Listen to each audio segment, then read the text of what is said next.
Nous allons commencer à étudier Minor Swing.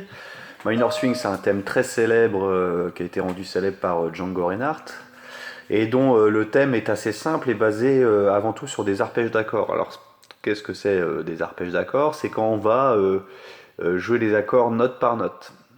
Donc, je vous renvoie au cours harmonie appliquée à la guitare sur les accords. Euh, donc un accord, c'est un mélange de tonique, tierce et quinte. Les accords parfaits majeurs et mineurs sont constitués de 3 notes. Et puis certains, on rajoute une septième, etc., etc. Mais là, le thème de Minor Swing s'intéresse et utilise les 3 notes tonique, tierce et quinte. Donc le premier accord du morceau, c'est un La mineur. On verra qu'en jazz manouche, on utilise beaucoup les accords mineurs 6. Et ça, je vous montrerai après dans la partie accords. Et les notes qui composent un La mineur, c'est La, la tonique, Si, Do, la tierce, Ré, Mi, la quinte. Donc La, Do, Mi, c'est comme ça qu'il va faire le thème. Donc La, Do, Mi, on pourrait faire ça ici. Mais là, on va essayer d'éviter les cordes à vide afin d'avoir le maximum de maîtrise sur les résonances. Donc on va faire le La, casse 7 sur la corde de Ré, le Do casse 5 sur la corde de Sol, et le Mi casse 5 sur la corde de Si.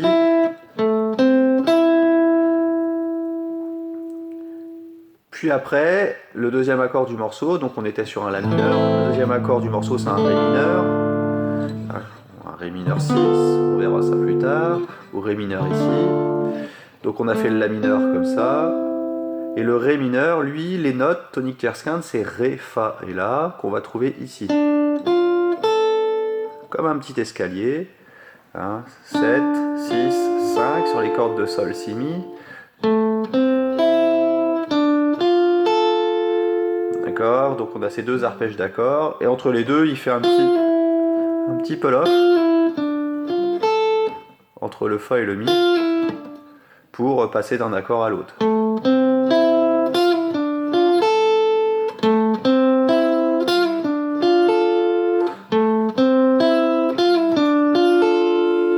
Voilà pour la voix 1.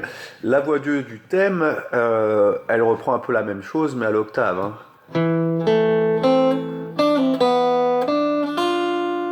Et on va chercher le Fa là, ici, ou alors casse 6 sur la corde de Si. Ça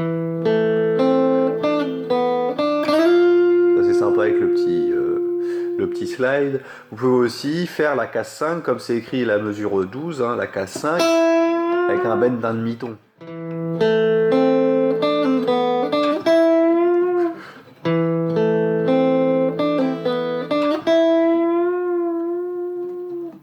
Voilà, vous avez plusieurs options pour aller chercher ce Fa final. Donc la outro, elle part sur le même principe, c'est-à-dire qu'elle va faire des arpèges d'accords.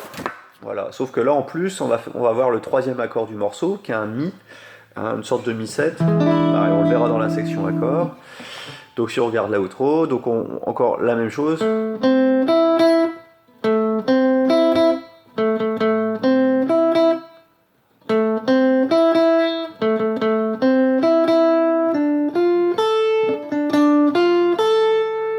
Et c'est là qu'on arrive sur le Mi. Donc le Mi, c'est Mi, Sol, dièse, Si. Donc 7, 6, 4. Ou alors, on pourrait aller chercher ce Si,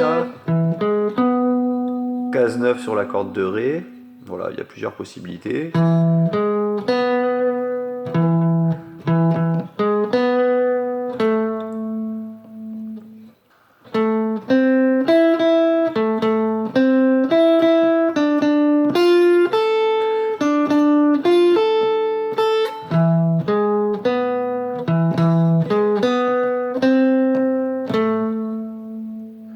Et vous avez un petit chromatisme qui finit la outro, pour finir le morceau. Donc j'ai mis les deux voix, mais vous pouvez évidemment ne jouer qu'une des deux voix. Donc là, ça c'est pas très très élégant, vaut mieux changer de corde. Et dans l'aigu, pareil, pas très très élégant. Et vous avez un accord qui finit. Ça c'est un La mineur 6-9.